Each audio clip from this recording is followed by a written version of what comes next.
بسم الله الرحمن الرحيم. السلام عليك يا أبا عبد الله، السلام عليك يا ابن رسول الله، السلام عليك يا خيرة الله وابن خيرته، السلام عليك يا ابن أمير المؤمنين وابن سيد الوصيين، السلام عليك يا ابن فاطمة سيدة نساء العالمين، السلام عليك يا ثار الله وابن ثاره والوتر الموتور، السلام عليك وعلى الأرواح التي حلت بفنائك، عليكم مني جميعا سلام الله أبدا ما بقيت وبقي الليل والنهار. يا أبا عبد الله، لقد عظمت الرزية وجلت وعظمت المصيبة بك علينا وعلى جميع أهل الإسلام، وجلت وعظمت مصيبتك في السماوات على جميع أهل السماوات. فلعن الله أمة أسست أساس الظلم والجور عليكم أهل البيت، ولعن الله أمة دفعتكم عن مقامكم وأزالتكم عن مراتبكم التي رتبكم الله فيها، ولعن الله أمة قتلتكم، ولعن الله الممهدين لهم بالتمكين من قتالكم. برئت إلى الله وإليكم منهم ومن أشياعهم وأتباعهم وأوليائهم. يا أبا عبد الله، إني سلم لمن سالمكم وحرب لمن حاربكم إلى يوم القيامة. ولعن الله آل زياد وآل مروان، ولعن الله بني أمية قاطبة، ولعن الله ابن مرجانة، ولعن الله عمر بن سعد، ولعن الله شمرا، ولعن الله أمة أسرجت وألجمت وتنقبت لقتالك. بأبي أنت وأمي لقد عظم مصائبك، فأسأل الله الذي أكرم مقامك وأكرمني بك أن يرزقني طلب ثارك مع إمام منصور من أهل بيت محمد صلى الله عليه وآله. اللهم اجعلني عندك وجيها بالحسين عليه السلام في الدنيا والآخرة. يا أبا عبد الله، إني أتقرب إلى الله وإلى رسوله وإلى أمير المؤمنين وإلى فاطمة وإلى الحسن وإليك بمضالاتك وبالبراءة ممن قاتلك ونصب لك الحرب، وبالبراءة ممن أسس أساس الظلم والجور عليكم. وأبرأ إلى الله وإلى رسوله ممن أسس أساس ذلك وبنى عليه بنيانه وجرى في ظلمه وجوره عليكم وعلى أشيائكم.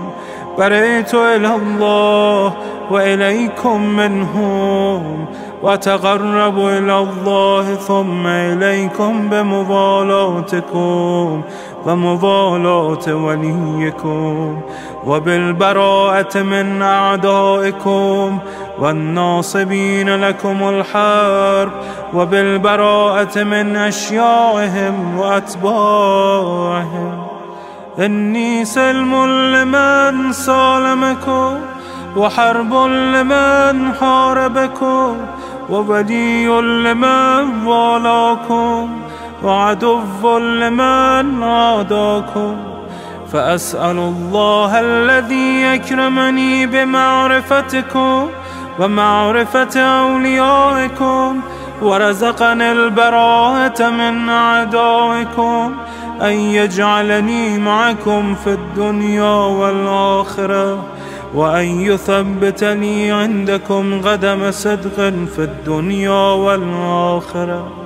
وأسأله أن يبلغني المقام المحمود لكم عند الله، وأن يرزقني طلب ثاري مع إمام هدى ظاهر ناطق بالحق منكم. وأسأل الله بحقكم وبالشأن الذي لكم عنده أن يعطيني بمصابي بكم أفضل ما يعطي مصابا بمصيبته، مصيبة ما أعظمها وأعظم رزيتها في الإسلام وفي جميع السماوات والأرض. اللهم اجعلني في مقامي هذا ممن تناله منك صلوات ورحمة ومغفرة. اللهم اجعل محياي محيا محمد وآل محمد، ومماتي ممات محمد وآل محمد. اللهم إن هذا يوم تبركت به بنو أمية وابن آكلة الأكباد، اللعين ابن اللعين على لسانك ولسان نبيك صلى الله عليه وآله، في كل موطن وموقف وقف فيه نبيك صلى الله عليه وآله. اللهم لعن أبا سفيان ومعاوية ويزيد بن معاوية، عليهم منك اللعنة أبد العابدين. وهذا يوم فرحت به آل زياد وآل مروان بقتلهم الحسين صلوات الله عليه. اللهم فضاعف عليهم اللعن منك والعذاب الأليم.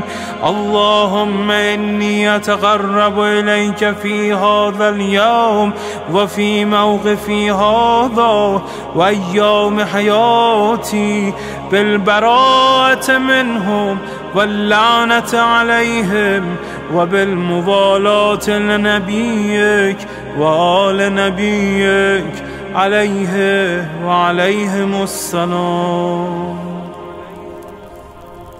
اللهم لعن أول ظالم ظلم حق محمد وآل محمد، وآخر تابع له على ذلك. اللهم لعن العصابة التي جاهدت الحسين وشايعت وبايعت وتابعت على قتله. اللهم لعنهم جميعا. السلام عليك يا أبا عبد الله، وعلى الأرواح التي حلت بفنائك. عليك مني سلام الله أبدا ما بقيت وبقي الليل والنهار، ولا جعله الله آخر العهد مني لزيارتكم.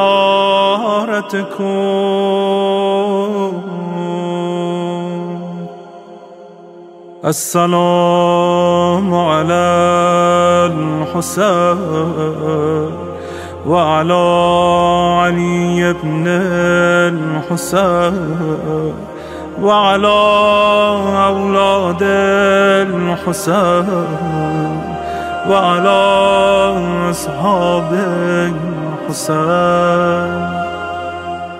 اللهم خص أنت أول ظالم باللعن مني، وابدأ به أولا، ثم العن الثاني والثالث والرابع. اللهم العن يزيد خامسا، والعن عبيد الله بن زياد وابن مرجان وعمر بن سعد وشمرة وآل أبي سفيان وآل زياد وآل مروان إلى يوم القيامة. اللهم لك الحمد حمد الشاكرين لك على مصابهم. الحمد لله على عظيم رزيتي.